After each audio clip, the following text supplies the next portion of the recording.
legal recognition of KAILASA as per the international customary law, particularly the doctrine of continuity.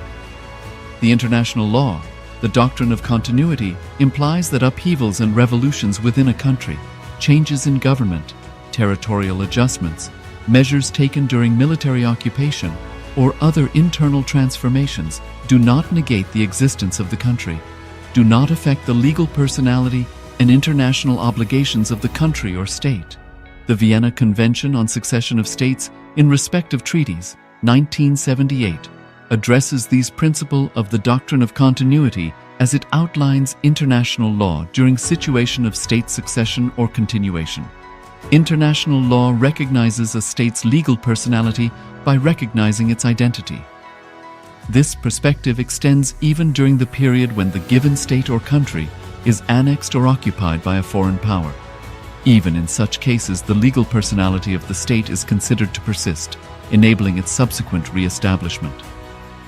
Historical examples dating back to the 18th century include cases like Portugal and Genoa that were re-established after the Vienna Congress of 1815. More recent examples include countries such as Poland, Ethiopia, Czechoslovakia, Albania, and Austria that were re-established after World War II. Even when a nation is deprived of its territory, the nation continues to exist. Its sovereignty and international legal personality continues to persist. The Dalai Lama, as the spiritual and temporal leader of Tibet, exemplifies this principle. In 1959, the Dalai Lama was exiled and forced to flee. Despite the challenges faced, the Dalai Lama continues to advocate for the preservation of Tibetan culture and garners worldwide support for Tibetan autonomy on the global stage. Similarly, from 1309 to 1376, the Pope of Catholicism had been in exile in Avignon. Despite this, he was recognized as the head of state as well as head of the church and given full privileges of the position after their return to Rome. Even in 1861, much of the papal territories had been lost, leaving the Pope with no sovereign territory other than the papal residence and related buildings. Yet his temporal powers were still acknowledged. He was recognized as a head of state, and later, the Lateran Treaty of 1929 formally re-established papal sovereignty over the Vatican City. The Sovereign Order of Malta further exemplifies this principle, retaining international recognition as a sovereign entity despite the permanent loss of their territory upon Napoleon's invasion in June 1798. Despite such permanent loss of territory, the sovereignty and the international legal personality of the Sovereign Order of Malta continue to persist. Much later in 1894, the order settled in Rome and acquired two properties, the Magistral Palace and the Magistral Villa that received extraterritorial status. Today, the order maintains diplomatic relations with 112 countries, issues its own diplomatic passports, currency stamps, and vehicle registration plates, and has been granted observer status in the United Nations. All these examples of state re-establishment illustrate the principle of continuity of states, as per international law, that a state's legal personality persists over time. A nation continues to exist even after a complete loss of territory. A far more striking example is of the oceanic countries, which are under the threat of their entire nation being drowned and submerged due to rising sea levels owing to global warming. In response to such existential threat of climate change, Pacific Island nations, including Tuvalu, have enacted constitutional amendments and made international declarations affirming that their nation and their sovereign rights will continue to persist, despite their entire territory being lost to the sea. This proactive stance is highlighted in the Constitution of Tuvalu Act 2023 and the Pacific Islands Forum Declaration of 2021. The Supreme Pontiff of Hinduism, BHAGAVAN SRI NITHYANANDA PARAMASHIVAM, through the line of succession is the present 203rd Emperor of the Hindu Sovereign Kingdom of Surangi Samrajya. He was crowned on the 31st of December 2004 at the age of 26. Thus, by very same principles of the doctrine of continuity, through which the international legal personality of Portugal, Genoa, Poland, Ethiopia, Czechoslovakia, Albania, Austria, Vatican, Tibet, Sovereign Order of Malta, and several other nations has been recognized despite having undergone a period of exile, annexation, occupation by a foreign power, or despite loss of territory. The SPH Nityananda Paramashivam, through well-established legal and historical facts about the Hindu sovereign state of the Surangi Samrajyam, derives all sovereign rights and powers of the royal lineage of the Surangi Samrajyam as its 203rd sovereign emperor, from his inheritance and continuation of the unbroken succession of the kingdom of Surya Vamsa Surangi Samrajyam Sarvanapitha. Surya Vamsa Surangi Samrajyam, through unification with 20 other sovereign Hindu states and sovereign ecclesiastical, historical entities, became part of the United States of KAILASA, which thus became a sovereign, independent juridical state, with the SPH Nithyananda Paramashhivam as the sovereign. Just as how the oceanic nations like Tuvalu have safeguarded their sovereignty from the existential threat of total submersion by amending their constitution and asserting that their sovereignty will persist regardless of the loss of their territory, KAILASA, which is a sovereign continuation of 21 sovereign Hindu states and sovereign ecclesiastical historical entities, is also reviving and continuing the Kumari Kandam Hindu nations that got submerged. As per the doctrine of continuity, these facts imply that the Kailasa's statehood is recognized by international law and manifests as a natural outcome of well-established historical legal facts. Share your time, talent, and treasure. Become part of KAILASA. Sign up as an eCitizen https://kailasa.ecitizen.info.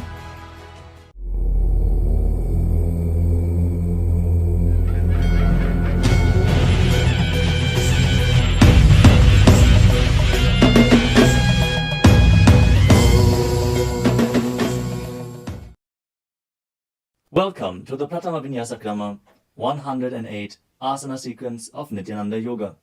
Before we start the yoga session, we request all the male bodies to please remove your upper cloth, for yoga is a ritual, and male bodies remove the upper cloth for any Hindu ritual. All the female bodies, please tie up your hair, and we request all the participants to please wear a black dress, apply vibhuti on your forehead. If you are a male body, apply it on the 16 places over your body. Apply kumkum and any aushadha from the Supreme Pontiff of Hinduism you have available. Wear your Rudraksha mala, the Abharanam, to intensify the energy which you can hold throughout the yoga practice. Also, make sure to keep a Shri Yantra, which is a sacred mandala, in your room where you practice the yoga. If you don't have a Shri Yantra available, don't worry. We are projecting it in the background of our acharyas.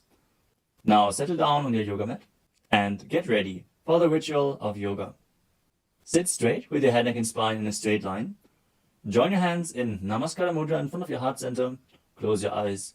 Visualize Swamiji in your inner space as we chant the Sadguru Vandanam. Nityanandam Paramasukadam Kevalam Jnanamurtim Dvandvatitam Gaganasadrasham Tattvamasyaadilaksham Ekam Nityam Vimalamachalam Sarvadhi Sakshibhutam Bhavatitam Trigunarahitam Sadgurum Tam Namami. Next, we are going to chant the Shiva Mula mantra. Om Ham Haum Shivaya Namaha 11 times. Please follow along internally. Om Ham Haum Shivaya Namaha. Om Ham Haum Shivaya Namaha. Om Ham Haum Shivaya Namaha. Om Ham Haum Shivaya Namaha.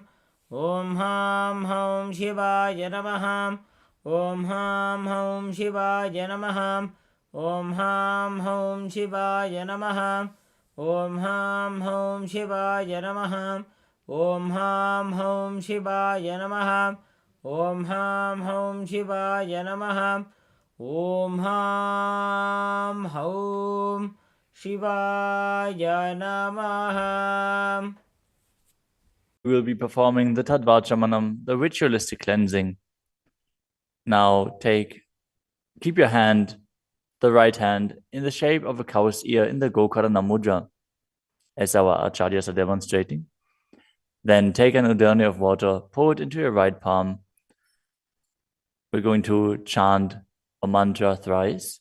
Each time, sip the water from the bottom of your palm whenever the word Swadha is chanted.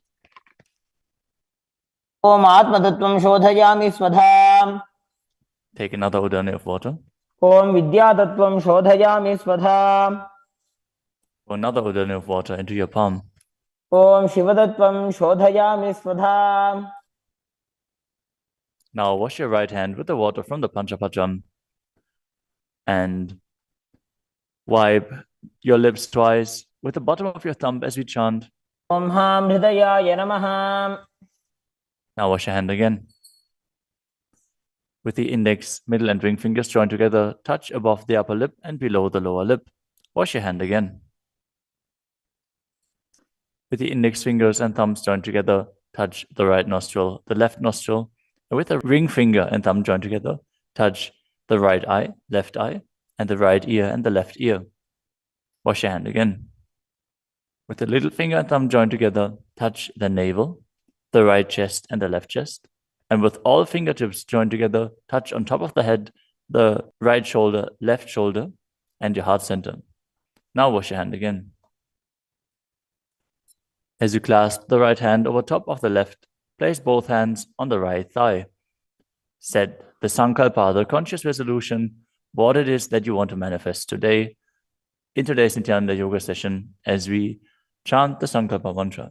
ॐ ममोपात्त समस्त दुरितक्षयद्वारा भगवच्छ्री नित्यानंद परमशिव प्रीत्यर्थम श्री नित्यानंदेश्वरी परमशिव शक्ति समेत श्री नित्यानंदेश्वर परमशिव प्रीत्यर्थम च अद्य पूर्वोक्त एवं गुण विशेषेण विशिष्टायाम् अस्यां शुभदितौ पूर्ण आरोग्य युक्त दृढ़गात्र यौगिक शरीर सिद्ध्यर्थम परमशिव शक्ति आविष्करणार्थम नित्यानंद योगाभ्यासं करिष्ये. Now wash your hand once more as we chant. Om अपौपस्पृश्य. Keep your Panchapajam and Udani out of harm's way as we are getting ready to start the yoga. Now sit in a comfortable cross-legged position with your head, neck, and spine in a straight line. Bring the index fingers and thumbs joined together on top of the knees in Bindu Mudra. Engage the three bandhas, the energy locks, which are contracting the perineal region and pulling it in and up. The Uddiyana Bandha, the stomach lock, contracting your stomach muscles and pulling your stomach in and up towards your spine. And the Jalandhara Bandha, the throat lock, tucking your chin to the chest and internally contracting your throat muscles. Together they form Mahamudra Bandha, which is a great secret of the yogic practice and will enhance your yoga practice manifold. Next up is the visualization. Hold the visualization for the right context of each of the asanas. The first visualization is Lord Shiva. You will always be able to see the visualization in the top right corner of the screen. So whenever you don't know how the visualization looks, you can just check the screen. Next up is Samana Kumbhaka. Now fill your stomach with prana as you meditate on a flame in your stomach, kindling the prana and raising up your spine. Chant the japa soham and visualize it rotating around your throat until the nectar oozes out into your body. Let us now perform the first asana, which is Sukhasana.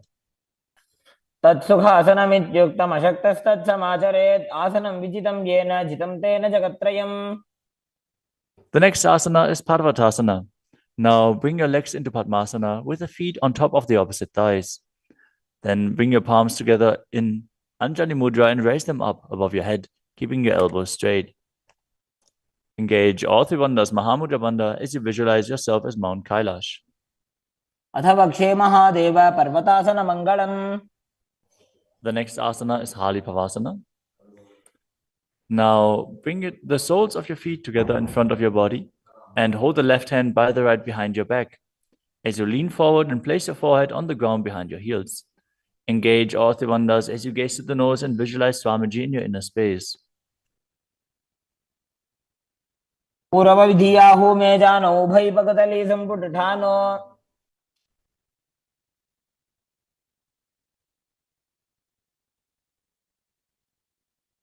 The next asana is Nagi Pavasana. Now keep the soles of your feet together and stretch your hands out in front of the feet, cupping your palms, placing them down on the ground as you place your forehead on the ground behind your heels. Engage all three bandhas and gaze to the tip of your nose, visualizing yourself as a snake.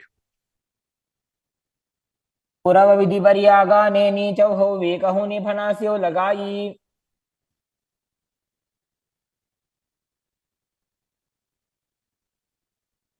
Next up is KAILASA. Now hold the big toes with the index and middle fingers in Prana Mudra. Then raise the legs up straight and then cross them into Padmasana, leaning forward and down onto your elbows. Engage all three bandhas as you visualize yourself as a bird. स्थान्यदासनं वक्ष्ये yen Sidho भवेन्नरः. The next asana is Neti Asana. Now place one ankle on top of the opposite knee as you hold onto the opposite elbows. Engage all three bandhas, rotate your arms in a circle and gaze to the nose, visualizing Swamiji in your inner space, and after some time change the direction of the movement. घोड़ा बावां पादकी आशमाहिली सोये दक्ष चरण को वार लोता परिकुल्फ समोय.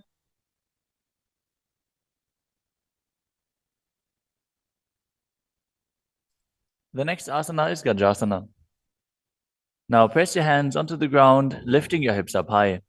Lower your head, then your chest, scooping the body forward and down again and again as you visualize yourself as an elephant. And perform Uddiyana Bandha, the stomach lock, and Mula Bandha, the root lock, as you do so. निब्जं पादाग्रे भूमौ कृत्वा लम्बी भूया मस्तकाग्रे निधाय.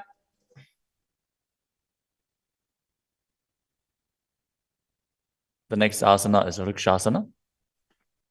From the same position, alternate pressing the heel of one foot into the ground while lifting the other heel up.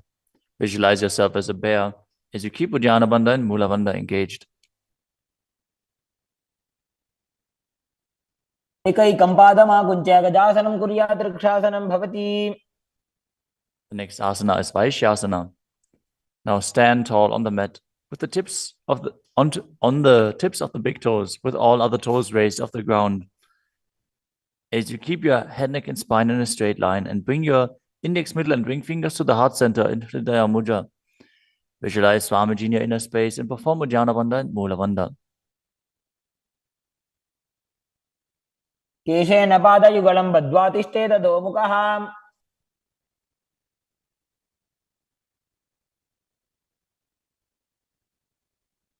Next up is the Urdhva Janukarana. Stand with your heels touching, toes facing outwards at a 45-degree angle and the knees bent in Adimandi. Now bring both hands to the chest with the elbows parallel to the ground.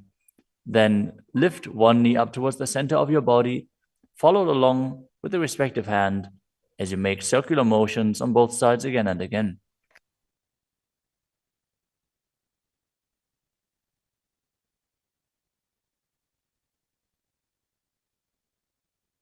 The next asana is Balalingasana. Now interlace your fingers from the outside in Sarvashankari Mudra and hold on to one knee, pulling it up towards your chest. Keep your head, neck, and spine in a straight line and visualize yourself holding a baby as you engage all three bandhas, Mahamudra Bandha.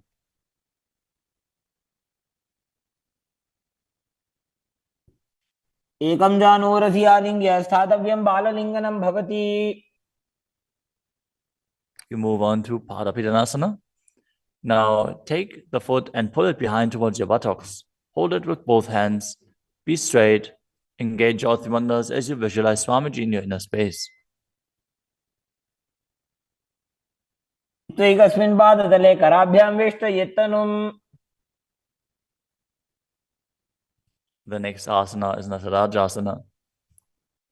Standing on one leg, hold on to one foot and extend it backwards as you lean forward and stretch your arm out in front in Bindu Mudra with the index finger and thumb touching as you visualize yourself dancing as Lord Nataraja and perform the Mula Bandha.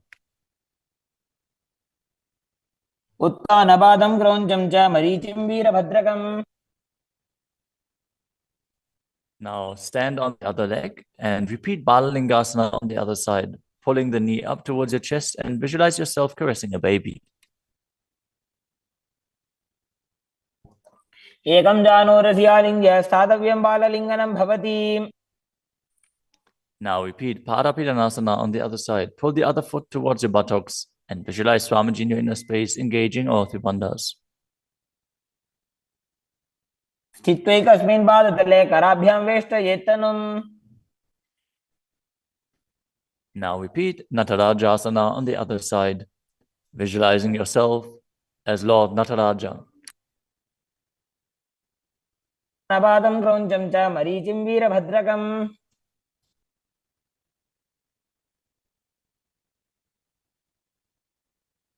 Next up is the Ardha Rechita Karana. From Adimandi position, bring the right foot behind the other with the toes down and the heel up.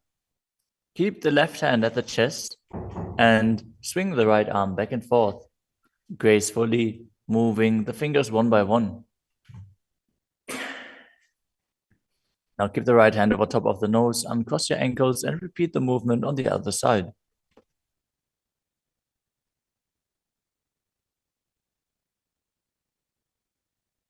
Next up is the skeleton dance. Now visualize yourself as a skeleton as you shake your body intensely.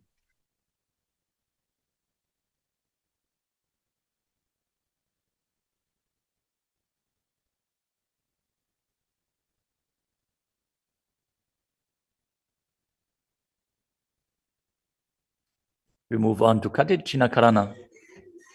From Adimandi, with the heels together, toes pointing outwards and the knees bent, bring your hands above your head with the arms crossed, palms facing backwards. Now open your hips to one side and open the arms along above your head. Return to the center and repeat the movement on both sides again and again.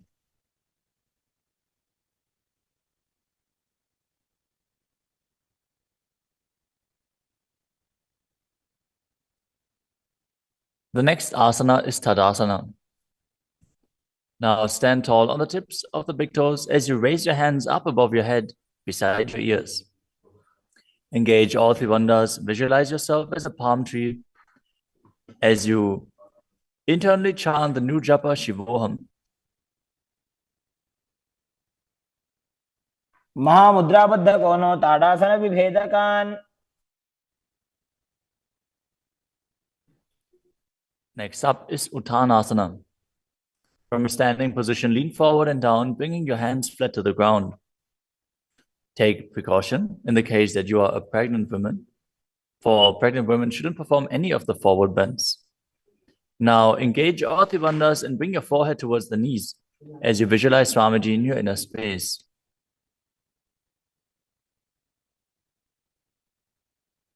महामुद्राबद्ध कोनो ताड़ासन विभेदकान्. The next asana is Tadakshvasana, the plank position. Now lower your body down onto your arms and feet as you tuck your chin to the chest and rotate your head from side to side, contracting your perineal region.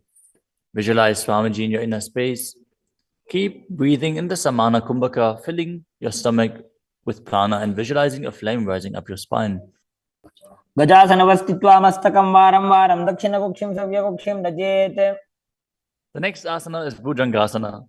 Now lower your entire body down onto your stomach as you keep the toes pointing backwards and your hands next to the chest. Now raise your head up using the strength of your lower back. Don't lift your body any higher than your belly button up. And open your mouth wide as you inhale through the hollow of your throat in Bhujangani Mudra. Visualize yourself as a cobra as you perform the Mula Bandha. अंगुष्ठनाभिपर्यन्तम् अधो भूमौ विनिन्यसेत्. The next asana is Shashasana. Now push your body up back into plank position and alternate bringing one knee in towards your chest back and forth as you visualize Swamiji in your inner space and calmly breathe through your nose in Sahadra Kumbhaka. जासन संस्थितो जानुद्वयमाकुञ्च्य वारं वारं कर्तव्यं शशासनं भवति. The next asana is Rathasana. From a tall plank position, place one foot in between the two hands as you simultaneously jump one foot back and bring the other one in between the hands. Alternate again and again as you visualize yourself as a chariot. गजासन संस्थितो एकैकं पादं पुरोमार्गेण भ्रामयित्वा कर्तव्यं रथासनं भवति. The next asana is Viravatrasana. Now keep one foot flat on the ground with the toes pointing forwards and the knee bent at a 90-degree angle. Now extend the other leg back, keep the knee straight and the toes pointed outwards. Raise your arms up parallel, pull the stomach in and up and gaze to your third eye, visualizing yourself as Lord Virabhadra as you perform Udyanavanda and Moolavanda. पाथिष्ठमदकौण्डिन्यमूर्धकुक्कुटमेव च. Now exchange the position of your feet and repeat Virabhadrasana on the other side. मदकौण्डिन्यमूर्धकुक्कुटमेव च. The next asana is Vrikshasana, the tree posture. Now stand and bring one foot to the inner thigh as you bring your palms together in Anjali Mudra and raise them up above your head. Keep your elbows straight as you gaze forward and visualize yourself as a tree. अमोरमूलदेशे च जाम्यं पादं निधायतु. The next asana is Garudasana. Now bring the raised leg to the opposite hip. Join your hands in Namaskara Mudra in front of your heart center as you visualize yourself as Lord Garuda and engage the Mula Bandha. गरुडासनमावक्षे येन ध्यानं स्थिरं भवेत्. Now stand on your other leg and repeat Vrikshasana on the other side.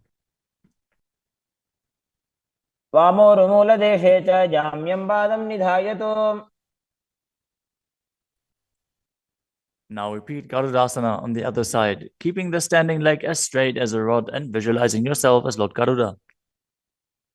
गरुडासनमावक्षे येन ध्यानं स्थिरं भवेत्.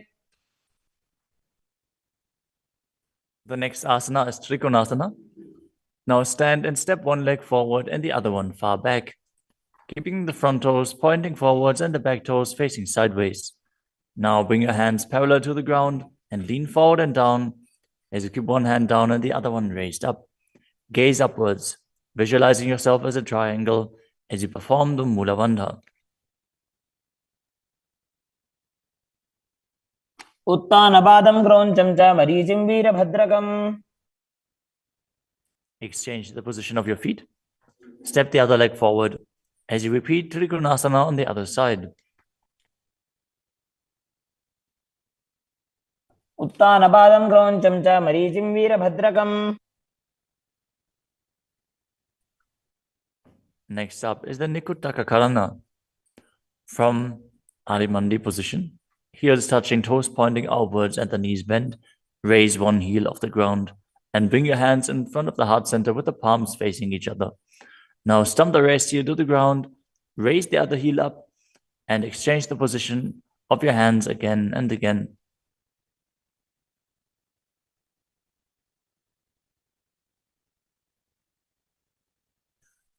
The next asana is Angushtasana. Now lower your body down onto the tips of your toes, placing the perineum on the back of your heels. Raise your knees off the ground and keep them together as you join your palms in front of your heart center in Namaskara Mudra.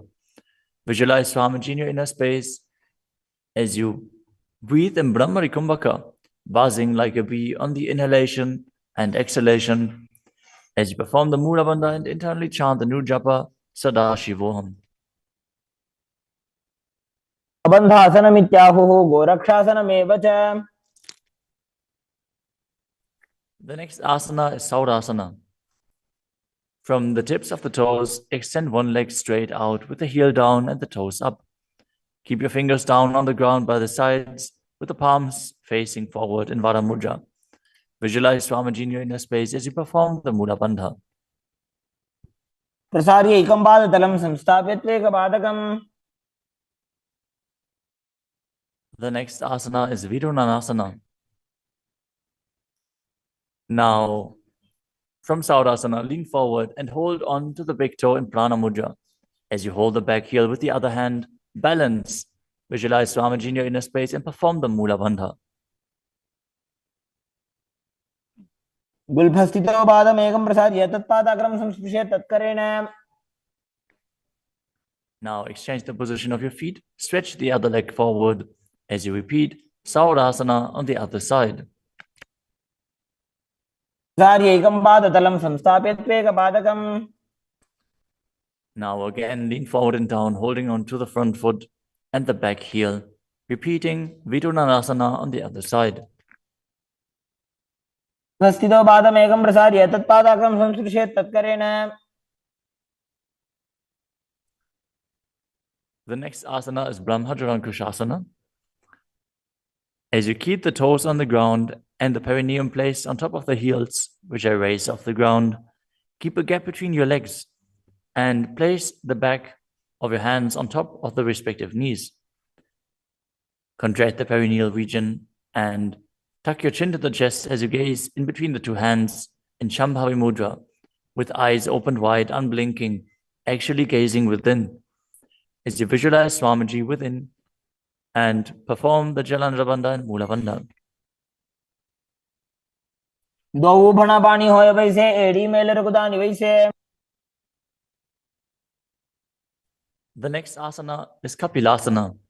Now drop your knees to the ground with the toes tucked behind, sitting your perineum on the heels.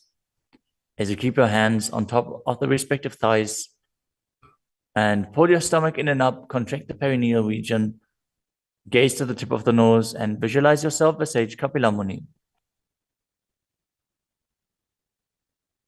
उभय पगदली समटारावे तिनकी Mahuli core मिलावे.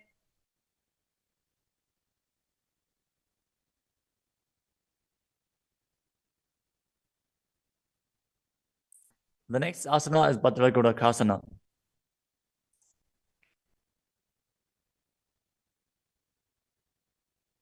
Maintain the same position as you shift your gaze up to the third eye. Visualize Swamiji in your inner space as you buzz like a bee in Brahmari Kumbhaka.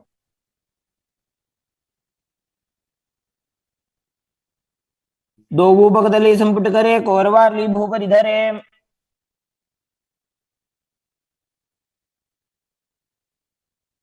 The next asana is Suryasana.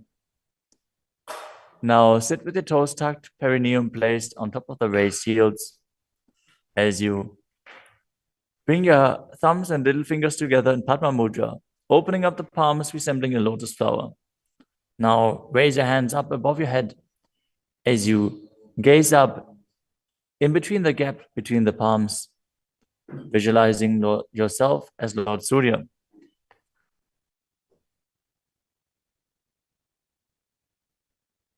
एड़ी दो गुदातरी आने फना पानी बैठक निठाने.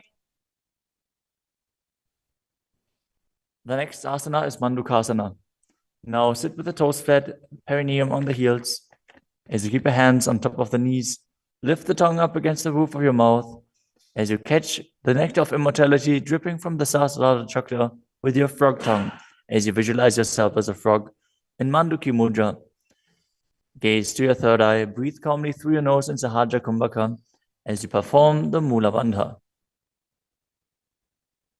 पादतलो पृष्ठदेशे अंगुष्ठे द्वे च संस्पृशेत्.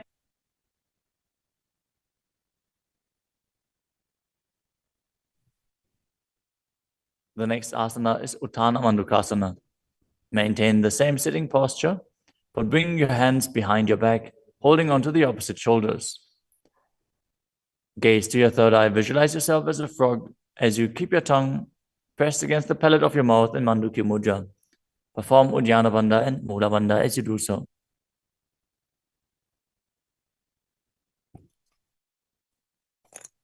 मंडूकासन मध्यस्थं कुर्पराभ्यां धृतं शिरः. The next asana is Simhasana. Now cross your ankles and sit on your feet. As you keep the knees wide, fingers spread on top of the knees, open your mouth wide, stick out your tongue and exhale forcefully as you gaze at the tip of your nose and visualize yourself as a lion.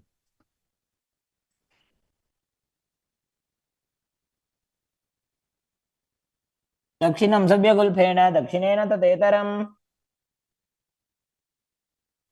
The next asana is Bhadrasana. Now sit with your heels under the perineum, the knees opened wide.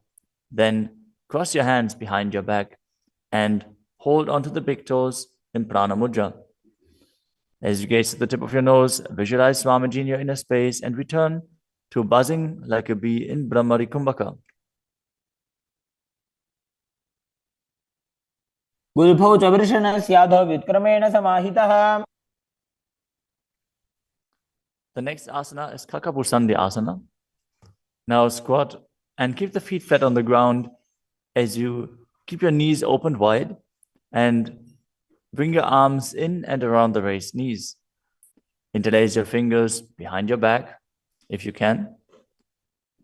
As you visualize yourself as a crow and gaze to the tip of your nose as you engage the Mula Bandha.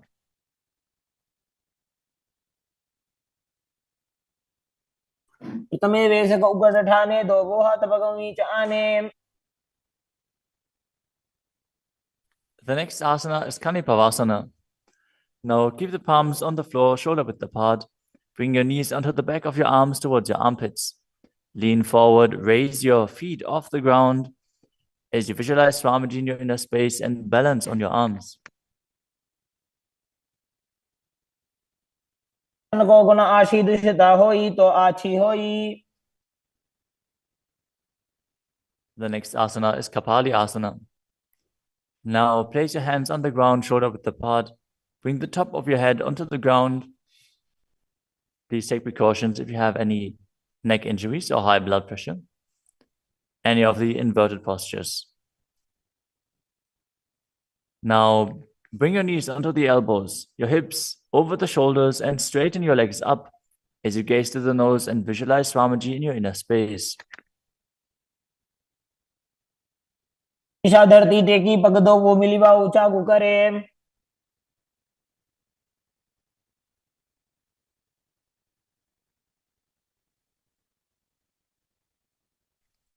The next asana is Parshvamayurasana.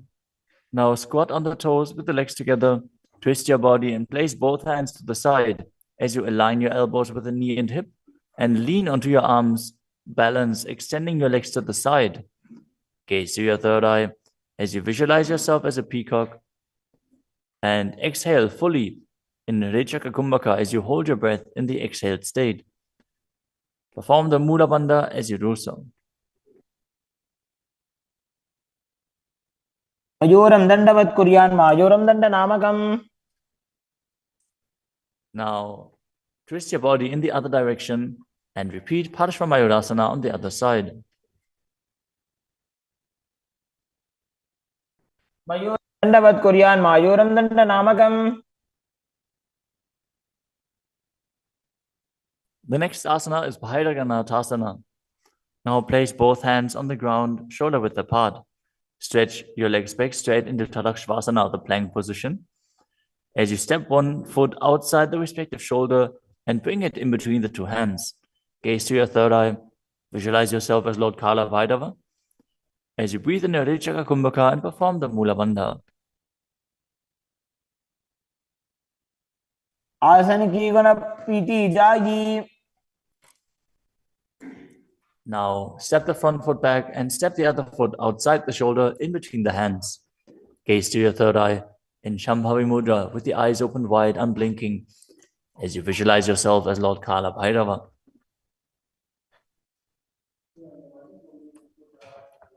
आसन को गुण पीती जाई. The next asana is Unmukha Pitasana. From Tadakshvasana, the plank position, bring your forearms down on the ground as you walk your feet forward, raising your hips. Lift your chest and head up and gaze to your third eye, visualizing Swamiji in your inner space.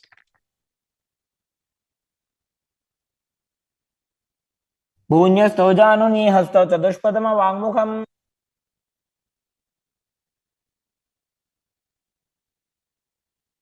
The next asana is Vashishthasana. From Tadakshvasana, rotate your body onto one hand and raise the opposite hand up. Keep the balancing hand directly beneath your shoulder as you raise your hips and gaze up towards the sky, visualizing yourself as Sage Vashishta as you perform the Mula Bandha. ऊर्ध्वकुक्कुटवासिष्ठ मरीचिहल मत्स्यकम्. Now twist your body in the other direction. Balance on the other hand as you repeat Vasishthasana.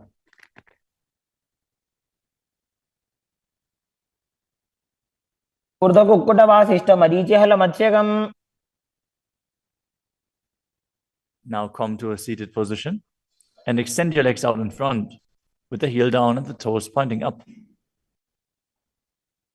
Now bring your hands under the buttocks with the palms facing up. Keep your spine straight, elbows close to your body. Tuck your chin to the chest. Contract the perineal region. As you gaze to the nose, visualize yourself as Lord Hanuman and internally chant the new japa Mahasadaशिवोहम.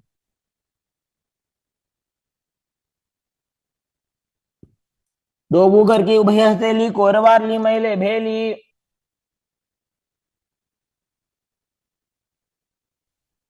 Next up is Paschimottanasana.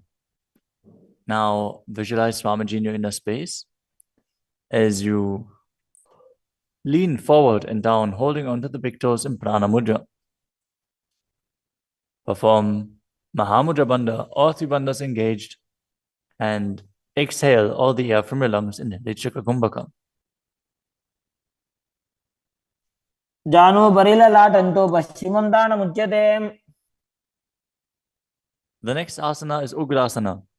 With your legs straight, interlace your fingers behind your neck. Lean your chest forward and down, bringing your head to the knees by the strength of your core. Engage all three bandhas as you visualize Kali in your inner space.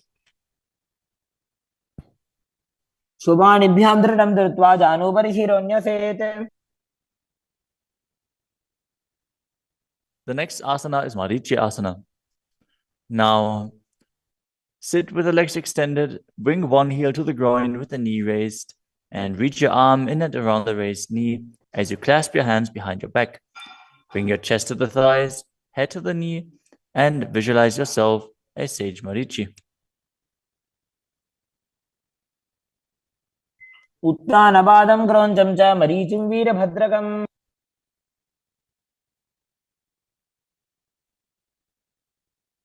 Now drop the knee down to the ground and lean forward, holding onto the front foot with both hands.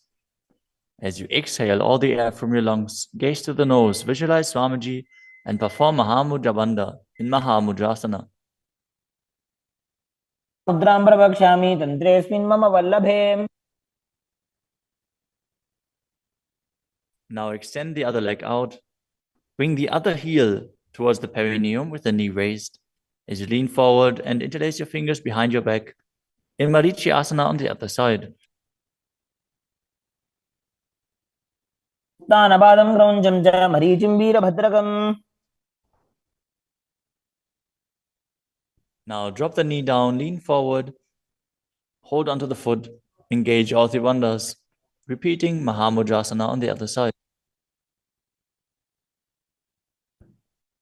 महामुद्रां प्रवक्ष्यामि तन्त्रेऽस्मिन् मम वल्लभे. The next asana is Bhadrasana 2. As you sit and bring the soles of the feet together with your heels close to the perineum, keep your knees wide, hold your feet firmly with both hands, and maintain a straight spine as you gaze to the nose and visualize Swamiji in your inner space. कुलभौतो वृषणस्यादः सीवन्त्याः पार्श्वयोः क्षिपेत्.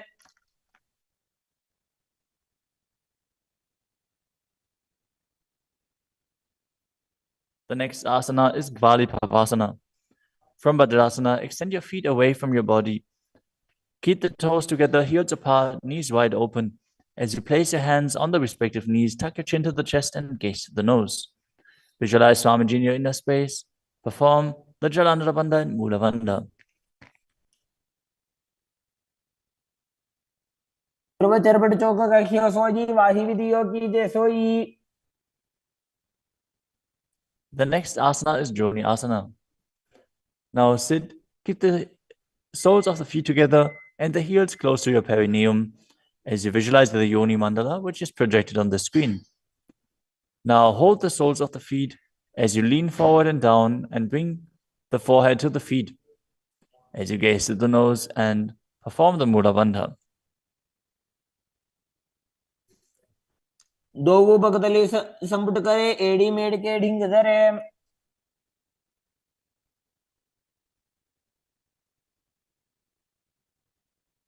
The next asana is Midakipavasana.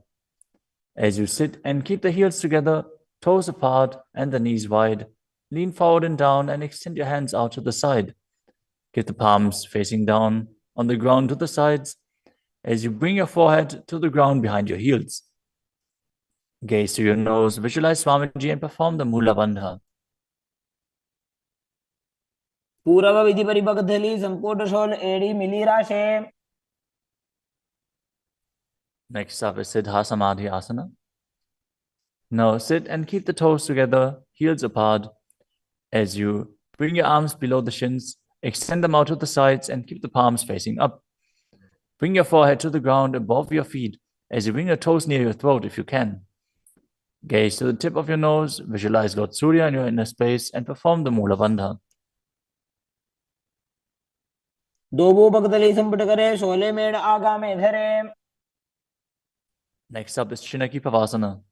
Now sit and keep the heels together, toes apart, as you hold the feet and open them up like a book, bringing the backs of your hands onto the ground and the elbows pressing down on the thighs. Gaze at the nose and visualize Swamiji in your inner space. दोवु पकांगी एड़ी धरती मगिवा मेड़ लगावे। The next asana is Chadapata Chukasana. Sit and bring the soles of the feet together with the heels at your perineum. Open the knees and place your hands on top of the knees as you gently press them down. Pull your stomach in and up, gaze to your third eye as you visualize Swamiji in your inner space. दोवु पकतली संपुट धारे आगा नेकर jar पसारे।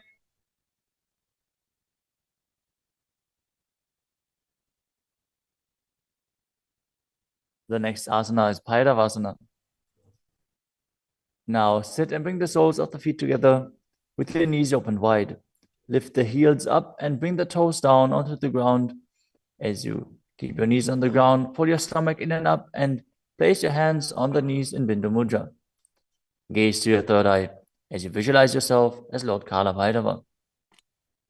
उल्भव संपेड्य जान्योन्यं व्युत्क्रमेणोत्थितं शनैः। The next asana is Samanasana. Now sit with one heel at the perineum. Lift and hold the other foot, pulling the sole of the foot to your chest. Gaze to your third eye as you perform the Mula Bandha and visualize Swamiji in your inner space. समान आसनमावक्षे सिद्धमन्त्रादि साधनात्।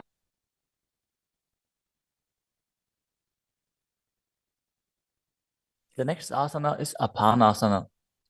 As you sit, place one leg on top of the respective shoulder and raise the other foot upwards and straight. Keep the hands on the ground to the sides as you gaze to your third eye and visualize Swamiji in your inner space. परं पादमेकं च स्कन्धे चारोपि यत्नतः। Now repeat Samanasana on the other side. Bring the other heel towards your perineum and pull the opposite foot towards your chest. समान आसनमावक्षे सिद्धमन्त्रादि साधनात्। Now repeat Apanasana on the other side. Bring the other leg over top of the respective shoulder, extending the opposite leg forward and up.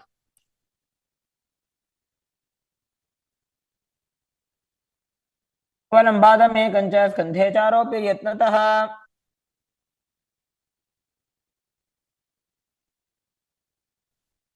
Next up is Gomukhasana.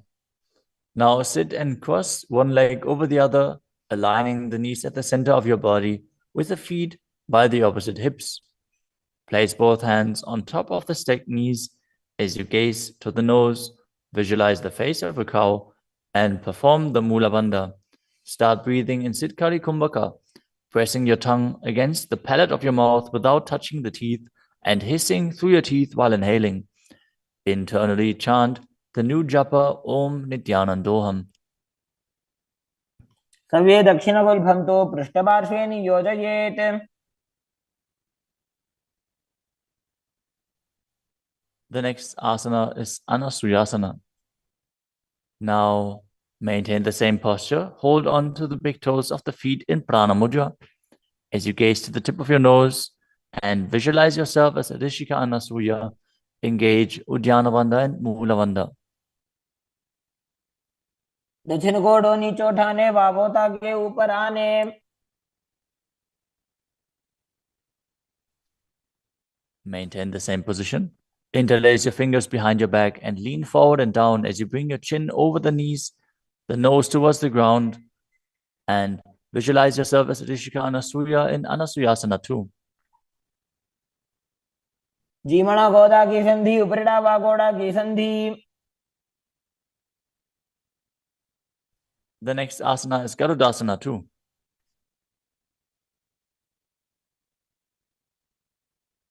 Now sit on the ground with one heel pressed against the perineum. As you keep the opposite foot flat on the ground with the knee raised to your chest. Keep the hands on the respective knee. As you visualize yourself as Lord Garuda, gaze to the nose and perform the Mula Bandha. दावो बगमोडी AD माहिलो Gulf मूलद्वार नीचे दे.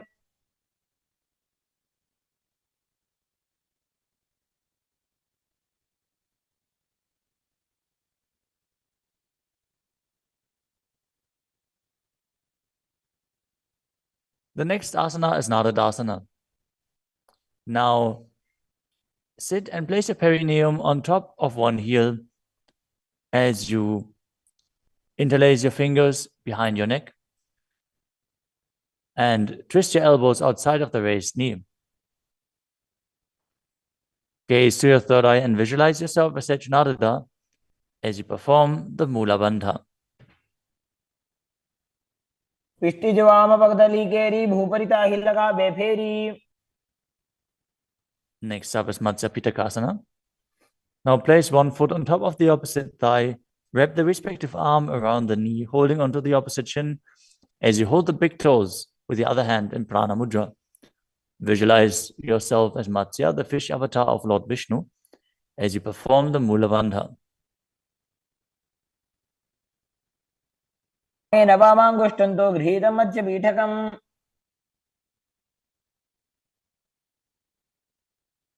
Now slide your knees over top with the other knee on top, repeating the Gomukhasana position on the other side. Gaze to the nose and visualize the face of a cow as you keep hissing through your teeth without the tongue touching your teeth. In Siddhkari Kumbhaka.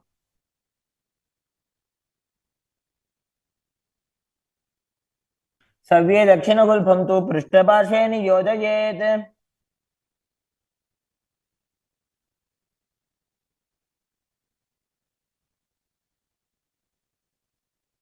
Next up is Anasuyasana on the other side. Hold onto the big toes as you visualize yourself as Rishika Anasuya.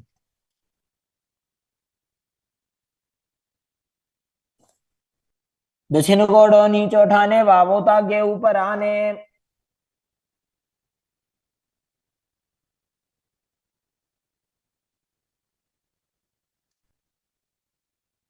Now, from the same position, interlace your fingers behind your back and lean forward and down, chin over the knees, nose towards the ground in Anasuyasana 2.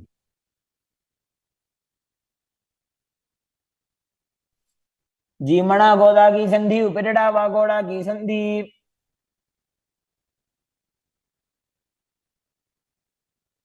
Now repeat Garudasana 2 on the other side, bringing the other heel towards the perineum, knee raised, hands on the knees, as you visualize yourself as Lord Garuda. दावो बगमोडी AD माहिलो Gulf मूलद्वार नीचे दे. Next up is Nadadasana on the other side. Raise the perineum onto the heel, interlace your fingers behind your neck, and twist your elbows outside of the raised knee, visualizing yourself as Sage Narada. पिष्टि जवाम पगदली केरी भूपरिता हिलगा बेफेरी.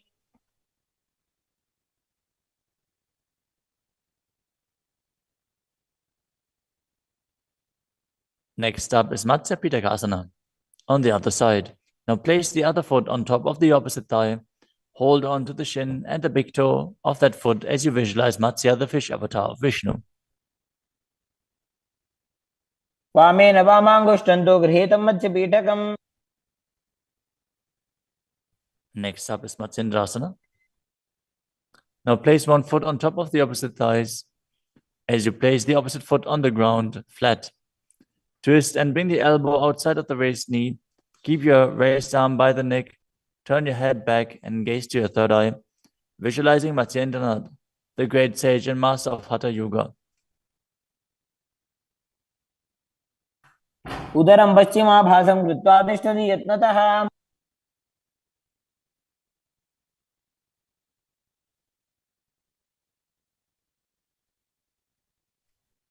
The next asana is Kubhasana. From Matsyendrasana, twist and bring your elbow outside of the raised knee as you extend your hand down to the foot, keeping the opposite hand at the respective ear. Twist your body back. Gaze back and up towards your third eye, visualizing yourself as a camel. आसन को गुण झोल हो जाए. Next up is Matsyendrasana 2. Keeping the hand extended down towards the foot, place your hand behind your body onto the ground as you gaze up to your third eye and visualize Matsyendranath. मत्स्येन्द्रपीठं जठर प्रदीप्तिं Prachanda रुक्मण्डल खण्डनास्त्रम्. Now repeat Matsyendrasana on the other side. Extend the other leg out. Bring the opposite foot onto the thigh as you twist your elbow outside of the raised knee and gaze back.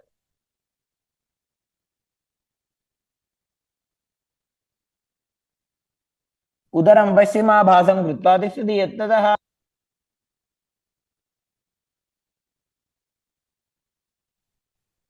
The next asana is Kubhasana on the other side.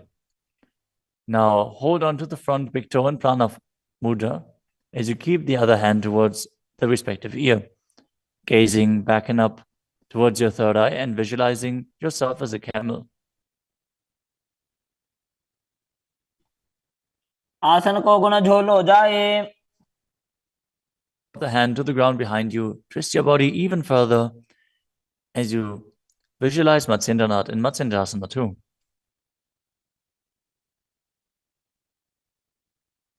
मत्स्येन्द्रपीठं जठर प्रदीप्तिं Prachanda रुक्मण्डल खण्डनास्त्रम्.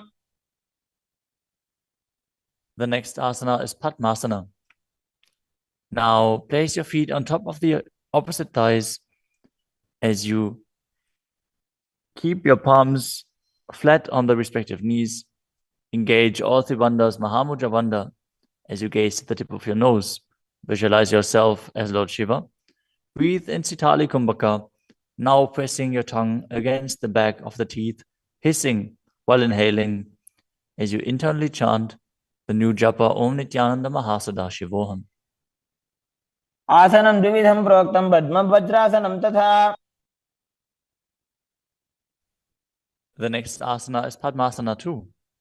As you sit in Padmasana, cross your hands in front of your body and hold onto the big toes in Prana Mudra. Gaze to the nose, visualize yourself as Goddess Parvati, the consort of Shiva, as you perform the Mula Bandha. तानौ चरणौ कृत्वा ऊरू संस्थौ प्रयत्नतः. The next asana is Kukkutasana. Now sitting in Padmasana, place your hands on the ground between the two thighs as you lift your body up off the ground. Visualize yourself as a rooster as you breathe calmly in Sahajra Kumbhaka and perform the Mula Bandha.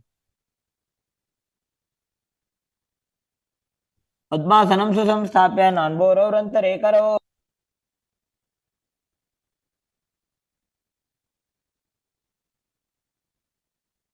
The next asana is Baddha Keki Asana. From Padmasana, raise up onto the knees as you bring your hands flat on the ground with the fingers pointing backwards. Keep the elbows together, press them against the navel, and then lean forward. Find balance and extend your knees up off the ground, visualize Swamiji in your inner space as you perform the Mula Bandha.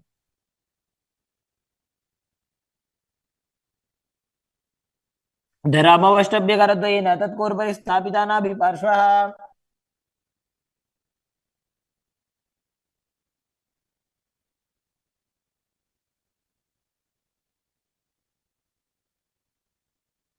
The next asana is Mayurasana.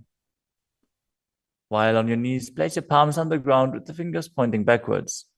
Keep your elbows at the navel, lean back, lean forward, find balance and extend your legs up off the ground, visualizing yourself as a peacock as you perform the Sahaja Kumbhaka and engage the Mula Bandha.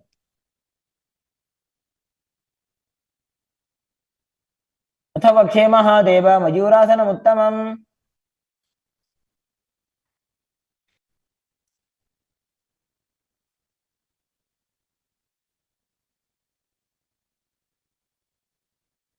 Next up is Makarasana. Lay down on your stomach with the feet pointing outwards and the forehead on the mat. Interlace your fingers behind your neck as you visualize yourself as a crocodile and perform the Mula Bandha.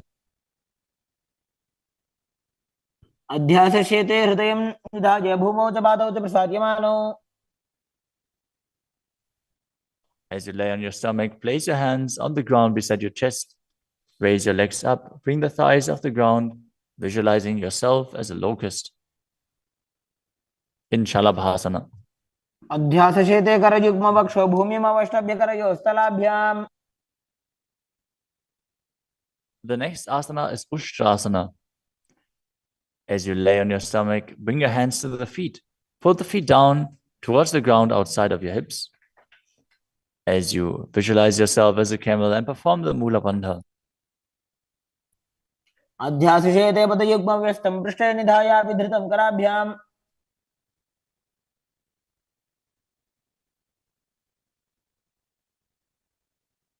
The next asana is Dhanurasana.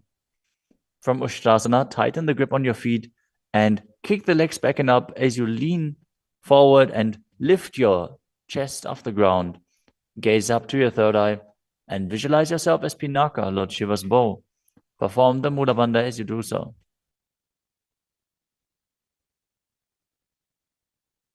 त्रिसार्यपादौ भुविदण्डरूपौ करौ च पृष्ठे धृतपादयुग्मम्.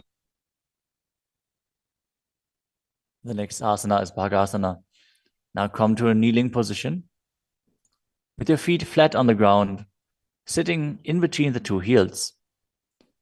Place your hands on top of the knees. Visualize Swamiji in your inner space. Breathe calmly through your nose in Sahaja Kumbhaka.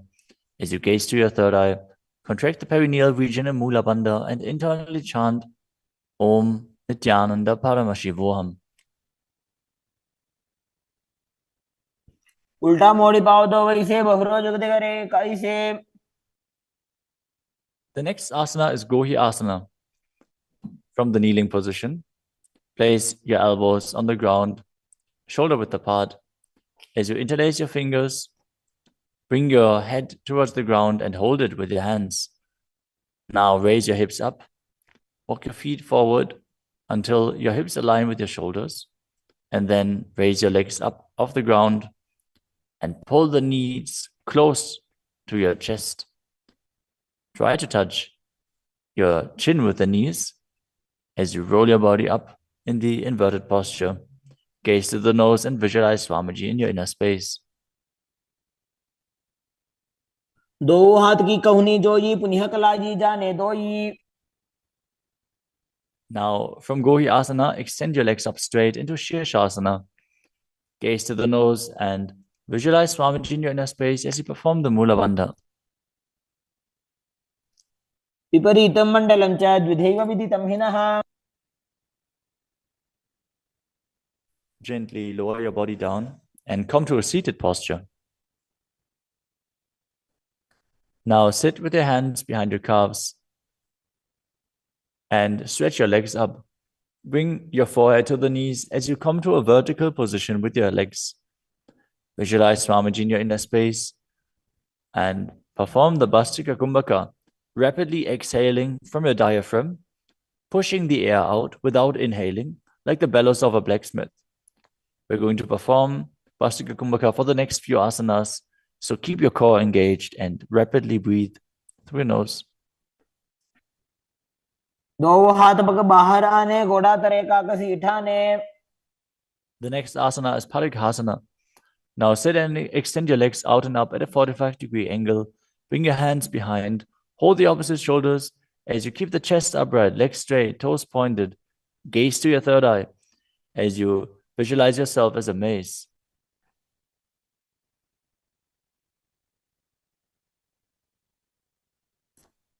उत्तानशयनं कृत्वा पादौ मिलित्वा प्रसार्य. Keep breathing rapidly as you sit and extend your legs out and up at a 45-degree angle. Keep your arms parallel to the ground or bring them down to the ground as you gaze to your third eye and visualize yourself as a boat in Naukasana. तानशयनं कुर्पराभ्यां भूमिमवष्टभ्य. Next up is Rudrasana. Now sit and lift your feet up. Scoop your hands under the heels and pull the feet towards your chest. Keep your spine upright, gaze to the nose as you visualize yourself as Lord Rudra. Perform the Mula Bandha as you do so. पगदली संपुटक हाथस्योपक ऊंचाई. The next asana is Unmukha Pitasana too. Now lay down on your back with the feet flat on the ground, the knees raised up. Bring your palms down to the ground with the fingers just touching the back of your heels. Lift your hips up high. Press the feet into the ground as you tuck your chin to the chest, gaze to the nose, and visualize Swamiji in your inner space.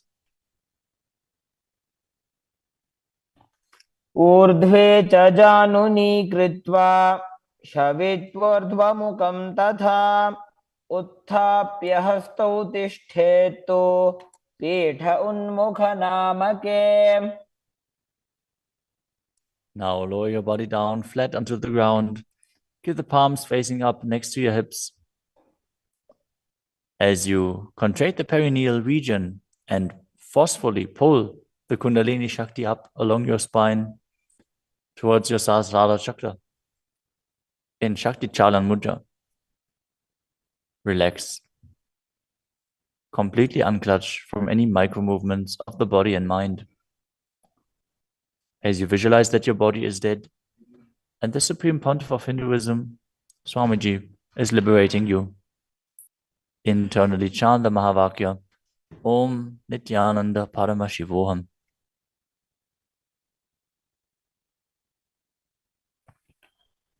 उत्तानं शववद्भूमौ शयनं तोषवासनं शवासनं श्रान्तिहरं चित्तविश्रान्तिकारकम्.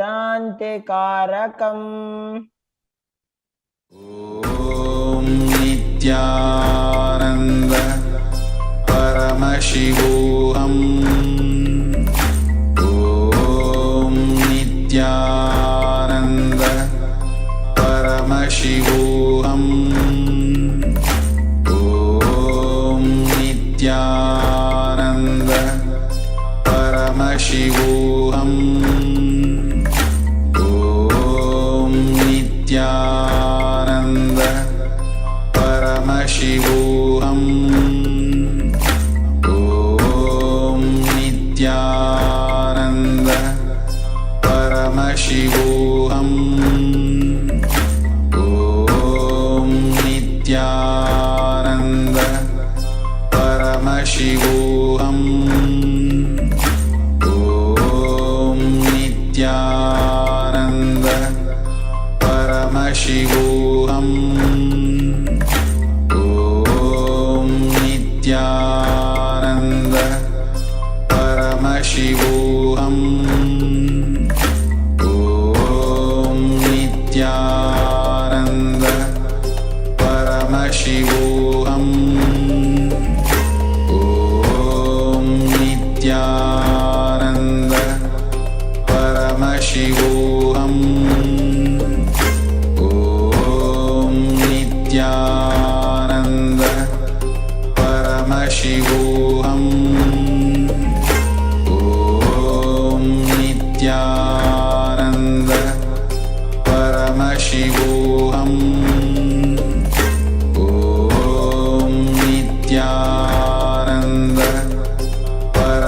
Paramashivoham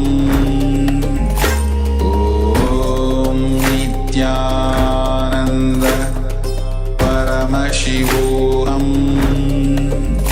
Om Nityananda Paramashivoham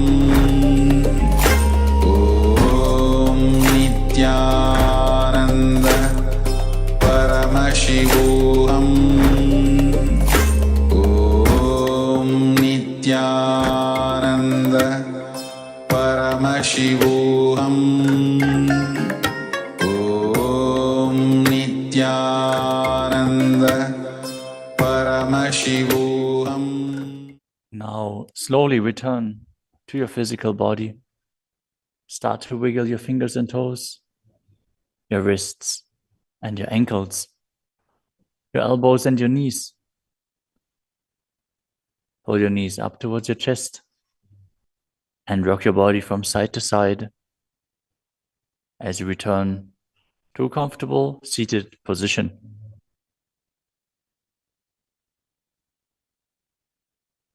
Congratulations! You completed the first 108 asanas of the sequence, which are the Pratama Vinyasa Krama. We are now going to continue the sequence with the next asana, which is Yathasana Nishthasana. Now sit in a posture that brings ease to your physical and mental space. Bring your hands on top of the knees in Bindu Mudra. Visualize Swamiji in your inner space. Breathe in Samana Kumbhaka, filling your stomach with prana and meditating on the flame kindling in your stomach as you perform the Mula Bandha and internally chant the Mahavakya Om Nityananda Paramashivoham.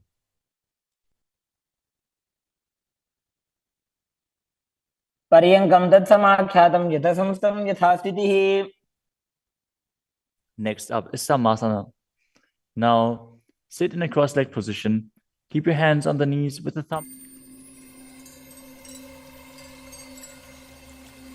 I welcome you all with my love and respect. Let you all open all your three eyes. Om Nityananda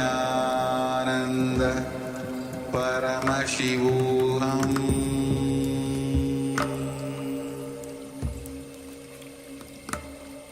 Om Nityananda Paramashivoham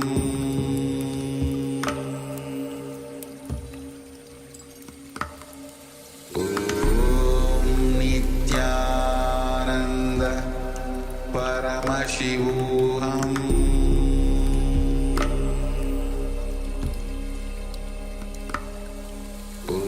Om Nityananda Paramashivoham Om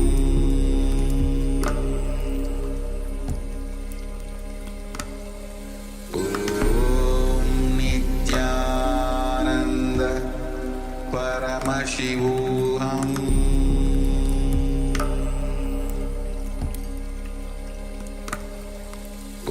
Om Nityananda Paramashivoham Om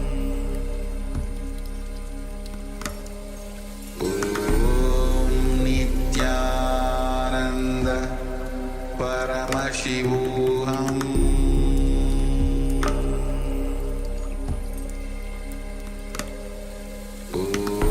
Om Nityananda Paramashivoham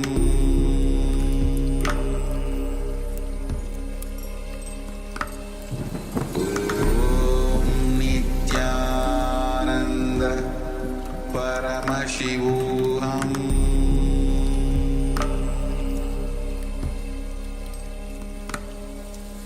Om Nityananda Paramashivoham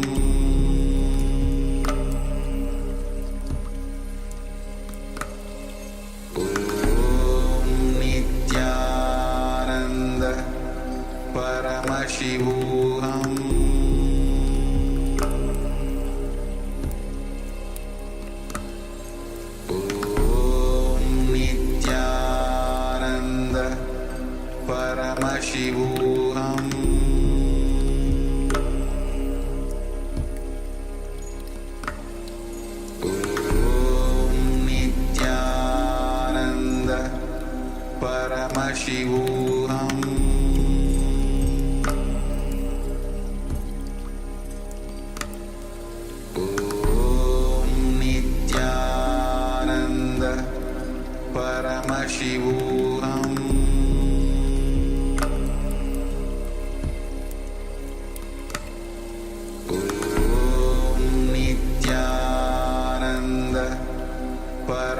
Paramashivoham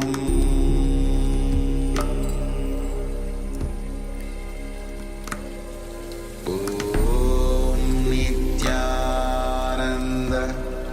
Paramashivoham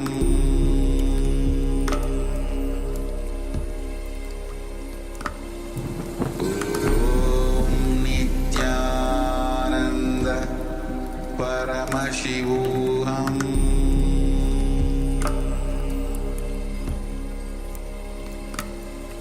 Om Nityananda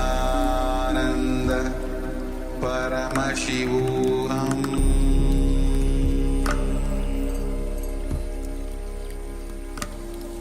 Om Nityananda Paramashivoham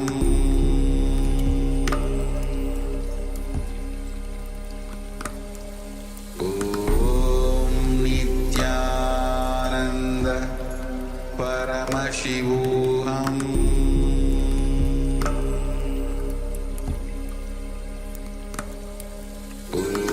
Om Nityananda Paramashivoham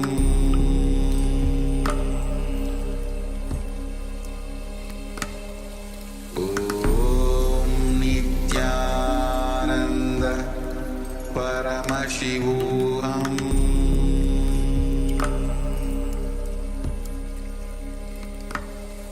Om Nityananda Paramashivoham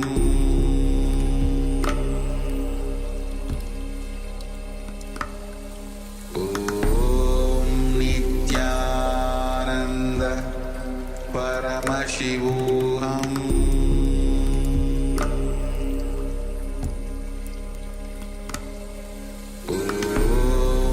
Nityananda Paramashivoham Paramashivoham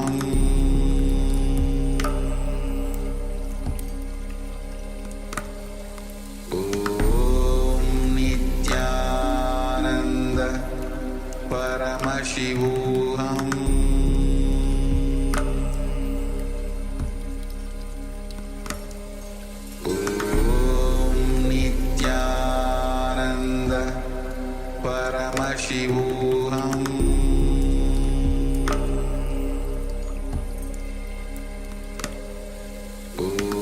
Om Nityananda Paramashivoham Paramashivoham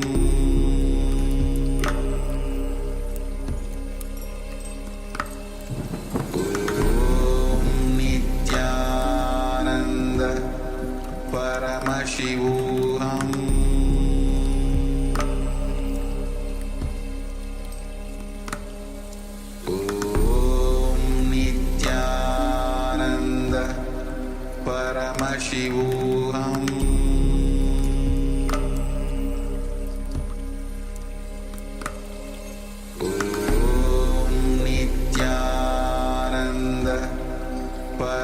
Paramashivoham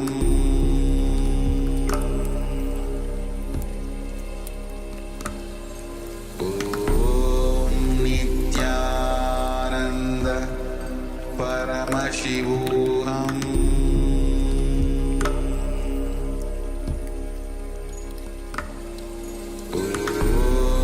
Nityananda Paramashivoham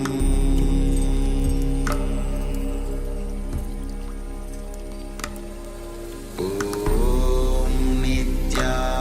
Nityananda Paramashivoham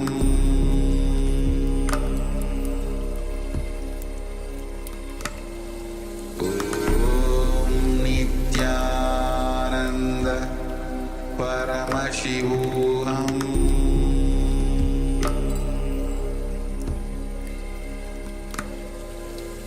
Om Nityananda Paramashivoham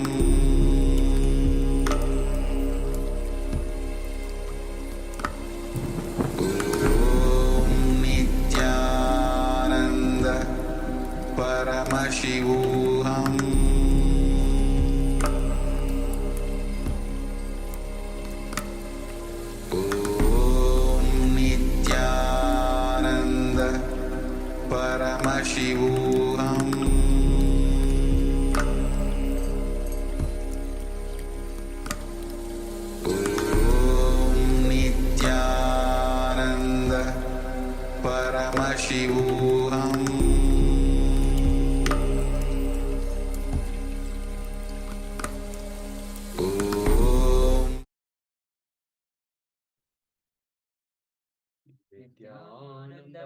सर्वसुखदं केवलं ज्ञानमूर्तिं द्वन्द्वातीतं गगनसदृशं तत्त्वमस्यादिलक्ष्यम् एकं नित्यं विमलमचलं सर्वधी साक्षिभूतं भावातीतं त्रिगुणरहितं सद्गुरुं तं Namami. Yes, Nityanam, all of you. Nityanandam. And welcome to today's day of Paramashivoham Level 1. We have been, yes, and all the participants on Zoom, all the participants on YouTube, all the participants on other social media platform. Welcome to today's day of Paramashivoham. We just finished 108 asana sequence. Pratham Vinyasa Krama. Understand these asanas that Swamiji has given. The sequence is a flow from one asana to another. So this entire sequence is for to bring you, of course, to bring as a side effect when you perform yoga, it brings you health, it brings so much of bliss in you, but ultimately it is aligning your body to receive that super consciousness and super conscious energy, to prepare your body to receive that super conscious energy.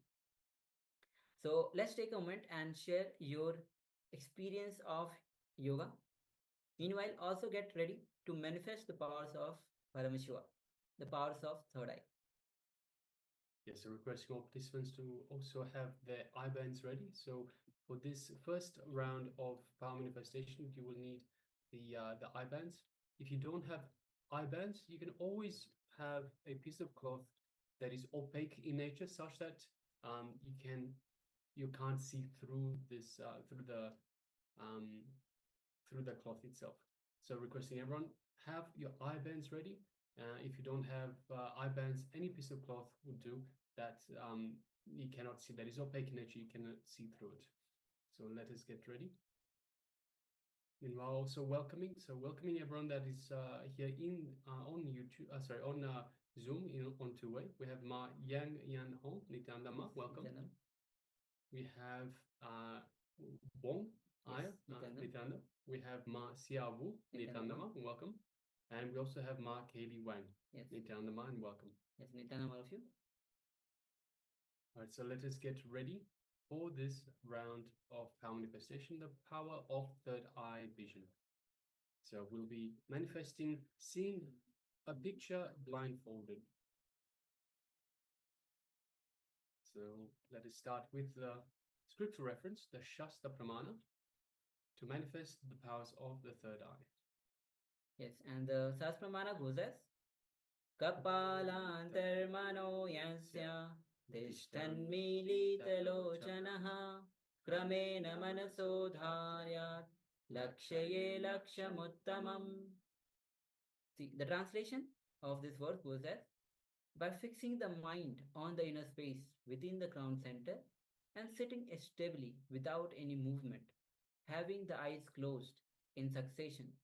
By that stability of the mind and the inner space, through the power of third eye, one directly sees the ultimate goal, Laksham, by having the vision beyond the sight that reveals any object or place, attaining the space of oneness with the source Paramashiva. So with this, let's get ready to manifest the powers of third eye. Yes. And it is the source Paramashiva that is manifesting through us. So reminding participants, don't let your mind get in the way. Do not let your mind have any doubts, any self-doubts, any judgments of whatever you are being revealed. So it is everything from the source directly. It is everything from Paramashiva himself, from the divine, and through Swamiji that these powers manifest. So it is very important to understand that. So requesting everyone, let us now sit comfortably with the head, neck, and spine in a straight line. If you haven't already done so, please put on your eye bands. And let us sit with restful awareness. So let us just take a couple of long, deep breaths in and out. So just follow me, follow along. Long, deep breath in. Long, deep breath out. Long, deep breath in. Long, deep breath out. And let us now unclutch from everything, unclutch from the mind. What is unclutching? Unclutching is becoming a witness to the thoughts, the distractions of the mind. As soon as a thought comes up, just observe, be the witness. Don't get involved. Don't judge it. Just be a witness.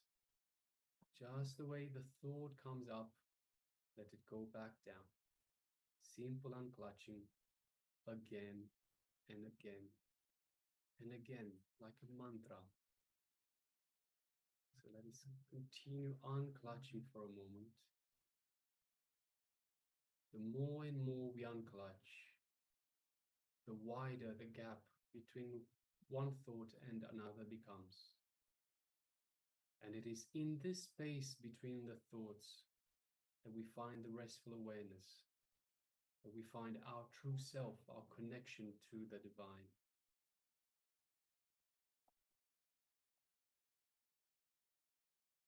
So let us just unclutch. And let us just move our awareness now to the inner space, just below the heart center. And in our inner space, let us visualize Swamiji in our inner space.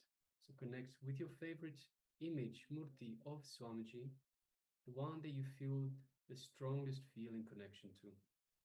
Connect to Swamiji in your inner space.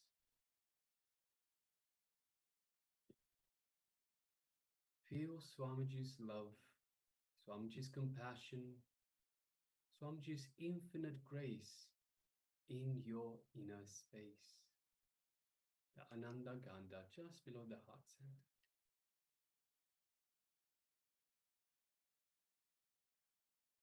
Kindle this feeling connection to Swamiji.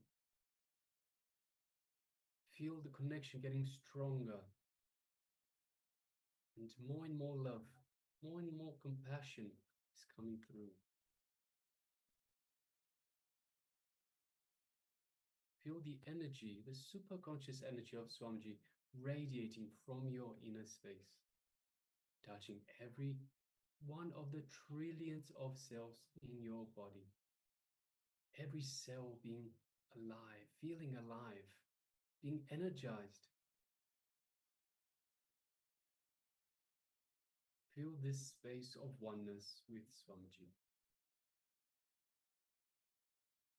You are one with Swamiji. You are one with the divine.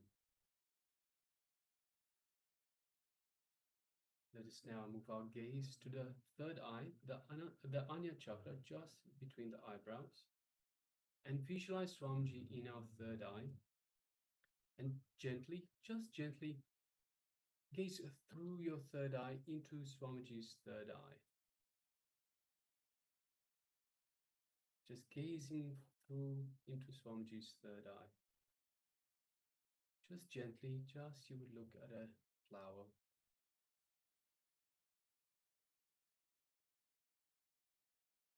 And you feel a connection. Feel the connection to Swamiji's third eye. Feel the energy in your third eye.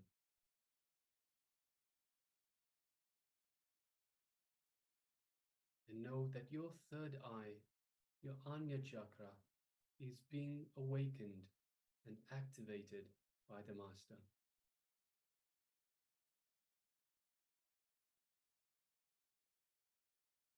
Now, from this space of oneness with Swamiji, let us start chanting the Mahavakya, the cosmic code word that Swamiji has given us to strengthen this feeling connection to. Om Nityananda Paramashivoham. Om Nityananda Paramashivoham. Om Nityananda Paramashivoham. Yes, continue chanting the Mahavakya. From this space of oneness with Swamiji, let us start manifesting the power of third eye vision.